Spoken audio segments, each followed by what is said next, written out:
الحمد لله نحمده ونستعينه ونستغفره ونؤمن به ونتوكل عليه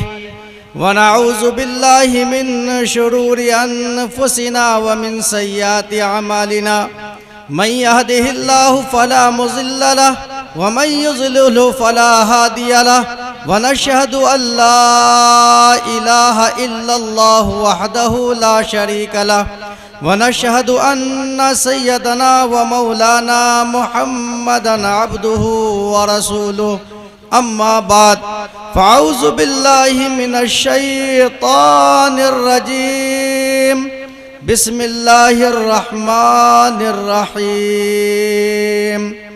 وأطيعوا الله وأطيعوا الرسول واحذروا فإن توليتم فاعلموا فأنما على رسولنا البلاغ المبين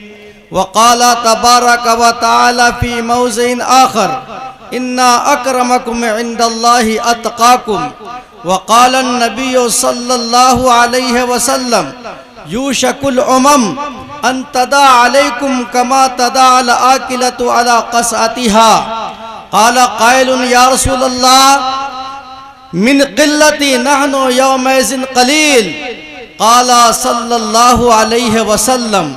بل أنتم يومئذ كثير ولكنكم غثاء كغثاء السيل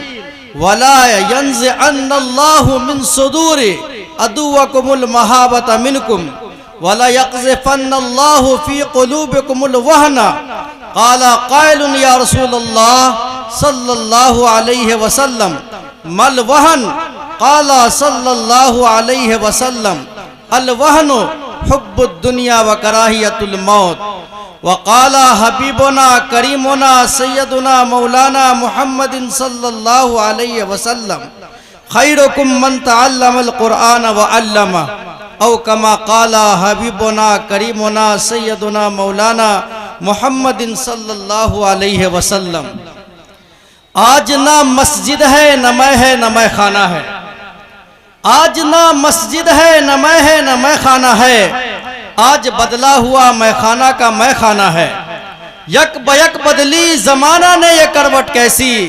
جس طرف دیکھیے ویرانہ ہی ویرانہ ہے. ایک شاعر اور کہتا ہے جب سر میں ہوائے تاک تھی سر سبز شجر امید کا تھا، جب سر سر عصیاں چلنے لگی اس پیڑ نے پھلنا چھوڑ دیا. اللہ کی راہ اب بھی ہے کھلی،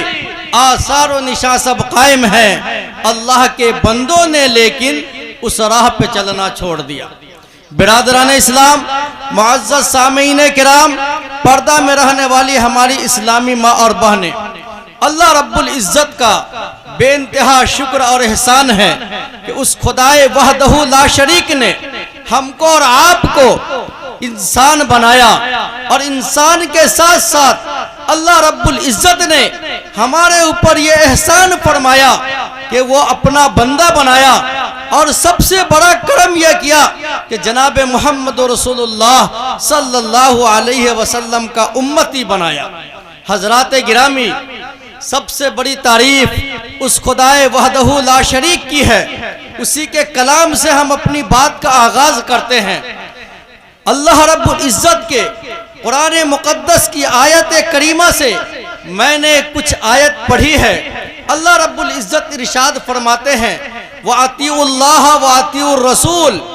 اے لوگو اللہ کی اطاعت کرو اور اپنے رسول کی فرما برداری کرو. وَاحْذَرُوا، اور ڈرو، اللہ سے ڈرو. فَإِن تَوَلَّيْتُمْ فَاعْلَمُوا، اور یاد رکھو اگر تم اللہ سے نہیں ڈرے، اللہ کے اطاعت نہیں کیے، اللہ کے نبی کے فرمان پر عمل نہیں ہوا، اللہ کے فرمان پر عمل نہیں ہوا، اگر آپ کے دل میں اللہ کا خوف پیدا نہیں ہوا، فَاعْلَمُوا، تو جان لو، فَاعْلَمُوا، تو جان لو، فَإِنَّمَا عَلَى رَسُولِنَا الْبَلَاغُ الْمُبِينُ، آپ کے نبی جناب محمد رسول اللہ صلی اللہ علیہ وسلم کا یہ کام تھا کہ آپ کو کھلے طور پر اللہ کا پیغام پہنچا دے. اللہ کے نبی نے پہنچا دیا، اب ماننا ہمارا کام ہے، اس پر عمل کرنا ہمارا کام ہے. یاد رکھو اگر نہیں مانو گے تو اللہ کا عذاب آپ کو آنا ہے. اللہ کی سزائیں آپ کو ملنی ہیں، اس لیے جو حکام اللہ نے بیان کیا ہے، جو اللہ کا حکام ہے، جو نبی کی شریعت ہے، اس پر عمل کرنا ہمارے اور آپ کے لیے ضروری ہے۔ اس کے بعد میں نے ایک آیت اور پڑھی قرآن مقدس کی، بہت چھوٹی سی آیت ہے، انما اکرمکم عند اللہ اتقاکم۔ اللہ کا نظام دیکھیے، خدا کی قدرت دیکھیے، خدا کا طریقہ دیکھیے۔ اللہ رب العزت فرماتے ہیں تم میں سب سے مکرم، سب سے بہترین، سب سے اچھا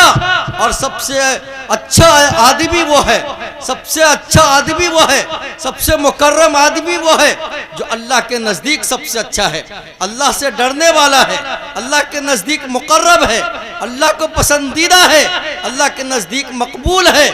دنیا میں سب سے اچھا آدمی اللہ رب العزت نے اسی انسان کو کہا ہے۔ یہ دیکھیے خدا کا نظام، اللہ نے کسی ڈاکٹر کے بارے میں نہیں کہا، اللہ نے کسی عالم کے بارے میں نہیں کہا، اللہ نے کسی حافظ کے بارے میں نہیں کہا، اللہ نے کسی انجینئر کے بارے میں نہیں کہا، اللہ نے کسی دنیا کے سائنسدانوں کے بارے میں نہیں کہا، بلکہ اللہ نے نظام جو بیان کیا، اللہ نے نظام جو مقرر کیا ہے، وہ یہ فرمایا کہ سب سے اچھا آدمی وہ ہے، سب سے مکرم آدمی وہ ہے، سب سے پسندیدہ آدمی وہ ہے جس کا اعمال اچھا ہوگا، جس کا تقوی اچھا ہوگا، جو اللہ کے نزدیک مقبول ہوگا۔ میرے محترم بزرگوں اور دوستوں، مقبول کیسے ہوں گے؟ سوچیں گے، سمجھیں گے۔ ہم ایک واقعہ سناتے ہیں۔ ترکستان کا ایک بادشاہ تھا، اس کے دل میں ایک خواہش پیدا ہوئی۔ خواہش کیا پیدا ہوئی؟ خواہش یہ پیدا ہوئی کہ ہم لمبی عمر تک دنیا میں زندہ رہیں، ہم کو جلدی موت نہ آئے اور ہم جلدی مرے نہیں۔ اس نے اپنے وزیروں کو بلایا اور بلانے کے بعد مشورہ کیا، کہا بھائی کوئی ایسی دوا تجویز کرو، کوئی ایسا نسخہ تجویز کرو، کوئی ایسی دوا بناؤ جس کو ہم کھائیں اور ہماری عمر دراز ہو جائے، ہم کو جلدی موت نہیں آئے، ہم جلدی مرے نہیں، ہماری زندگی میں اضافہ ہو جائے۔ سارے طبیبوں نے، سارے ڈاکٹروں نے یہ کہا اس بادشاہ سے کہ دیکھو یہ جڑی بوٹی یہاں نہیں ملتی ہے، یہ جڑی بوٹی ہندوستان میں ملتی ہے۔ ہندوستان میں ایک ایسی جڑی بوٹی کا پیڑ ہے، ایک ایسی جڑی بوٹی کا درخت ہے کہ وہاں سے اگر لانے کے بعد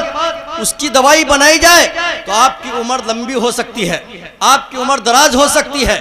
آپ کو جلدی موت نہیں آ سکتی ہے۔ چنانچہ ترکستان کے بادشاہ نے 10 آدمی کا انتخاب کیا، 10 طبیب کو بلایا اور کہا کہ جاؤ ہندوستان سے وہ جڑی بوٹی لے کر کے آؤ اور میرے لیے دوائی تجویز کرو، دوائی بناؤ جس دوائی کو کھانے سے میری عمر بڑھ جائے، میری جو ہے سے حیات بڑھ جائے اور ہم جلدی بڑھے نہیں۔ چنانچہ وہ 10 طبیب آئے، 10 وزیر آئے، 10 ڈاکٹر آئے ہندوستان کے بادشاہ کے پاس۔ ہندوستان کے بادشاہ سے پیغام سنایا کہ دیکھو میرا بادشاہ لمبی عمر جینا چاہتا ہے، میرا بادشاہ جلدی مرنا نہیں چاہتا ہے، وہ یہ سوچتا ہے کہ ہم بہت دن تک دنیا میں زندہ رہیں۔ ہم تمہارے یہاں جڑی بوٹی لینے کے لیے آئے ہیں، اس کی ہم دوائی بنائیں گے جس سے ہمارے بادشاہ کی عمر دراز ہو جائے گی۔ بادشاہ ہنسا، کہا کتنا نالائق ہے وہ بادشاہ، کتنا بے وقوف ہے وہ بادشاہ، دنیا میں کون ایسی جڑی بوٹی پیدا ہو گئی ہے جس کو کھانے کے بعد انسان زیادہ دن تک زندہ رہ جائے، ایسا تو ہو نہیں سکتا ہے۔ بہت ہنسا۔ بہرحال ہندوستان کے بادشاہ نے اپنے 10 سپاہی کو بلایا اور کہا کہ لے جاؤ ان 10 آدمی کو لے جا کر کے پہاڑ پر ڈال دو۔ پہاڑ پر لے گیا اور لے جانے کے بعد پہاڑ کے نیچے خیمہ لگا دیا اور 10 سپاہی کو مقرر کر دیا اور کہا کہ اس 10 آدمی کو اس وقت تک یہاں سے جانے نہیں دینا، اس وقت تک یہاں سے نہیں چھوڑنا جب تک یہ پہاڑ ریزہ نہ ہو جائے، جب تک یہ پہاڑ ٹوٹ نہ جائے، جب تک یہ پہاڑ کا پتھر ہٹ نہ جائے، اس وقت تک اس کو یہاں سے آزاد نہیں کرنا۔ اب بیچارہ مرتا کیا نہ کرتا، موت ہی نظر آ رہی تھی۔ ہر وقت وہ سجدہ کرتا رہتا تھا، ہر وقت اللہ کا ذکر کرتا رہتا تھا، ہر وقت اللہ ہی اللہ کرتا رہتا تھا۔ اس وقت سجدے سے سر اٹھاتا تھا جب اس کو کوئی قضائے حاجت پیش آتی تھی، جب کھانے پینے کی ضرورت محسوس ہوتی تھی، باقی ہر وقت اللہ اللہ اللہ کرتا رہتا تھا۔ تو حدیث شریف میں آتا ہے کہ جب مصیبت کے عالم میں، جب پریشانی کے عالم میں کوئی بندہ اپنے اللہ کو پکارتا ہے تو اللہ اس کی پریشانی کو سنتا ہے، اللہ اس کی مدد فرماتا ہے، اللہ اس کی جو ہے سے اس کی ساری پریشانیوں کو ٹال دیتا ہے۔